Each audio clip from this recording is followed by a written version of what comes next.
2K put out an announcement saying that on November 18th, which happened, right? The 2K launcher has been removed from every game that used it on Epic and Steam. Additionally, we have also removed the 2K launcher beta, a completely separate launcher from Sid Meier's Civilization 5. And they also put out a full page, a full sort of basically say FAQ mentioning it.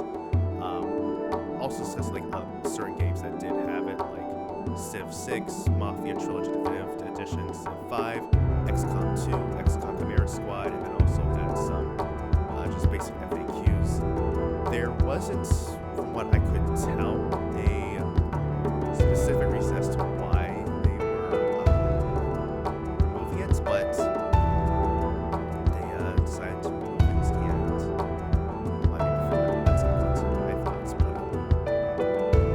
now, one thing that they'll say is that you might have to try to close your games, or try closing the games, reopening the games, or also try reopening Steam as well. I guess also have a game store just to remove the launcher. And then you can also possibly reboot the computer, uninstall and reinstall the games that the launcher is but the game, but from now on, those games or any 2K games you should be able to launch them without any sort of launcher whatsoever. Well, What are your thoughts? yeah, my basic thoughts on this are it's great. I wish more game studios would do this for their things to make it easier for people to just play their games without anything bogging it down, without having to have these extra launchers that slow down the process and just make it so you have to have one more thing installed.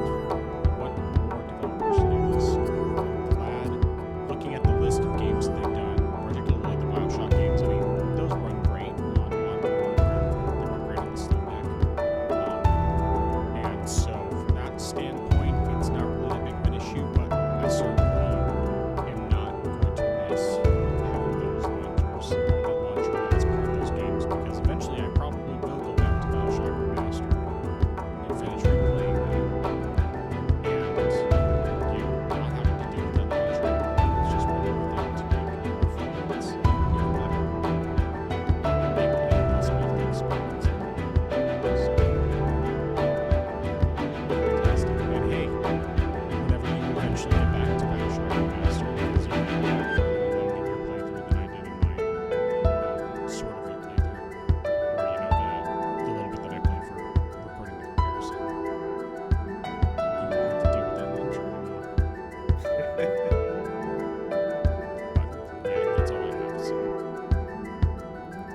Yeah, honestly, I don't even recall seeing the launcher, oddly enough. So, like, I'm very curious to know, like, what Usually we just have like logging into 2K games, that sort of thing. I mean, like, I don't even think you had to create like a username. I think that it was just automatically done when you first boot up the game. Of course, I can't remember, did you do Bioshock through GOG or just through Steam?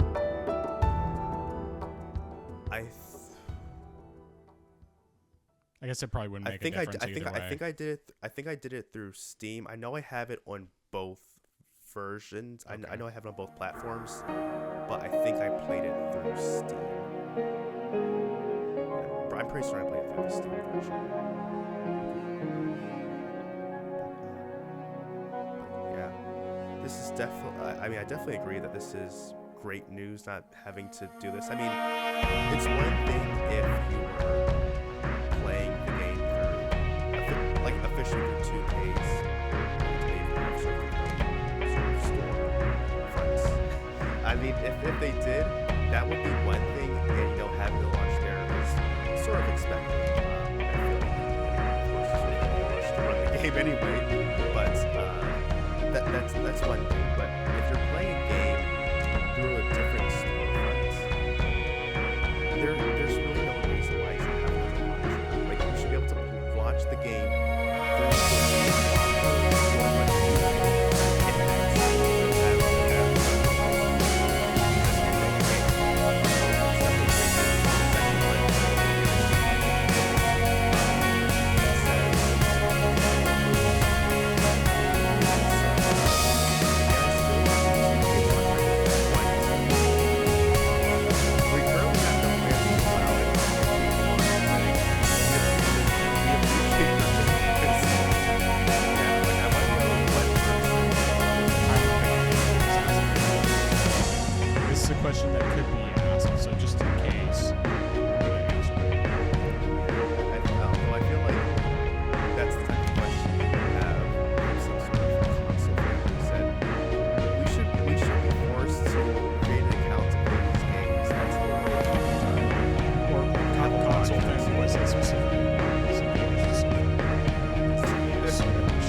making games be able to play on modern hardware, whether it's Valve trying to stand up for consumers, in the terms of season passes or the case of EA, this was a launcher. It's all it is.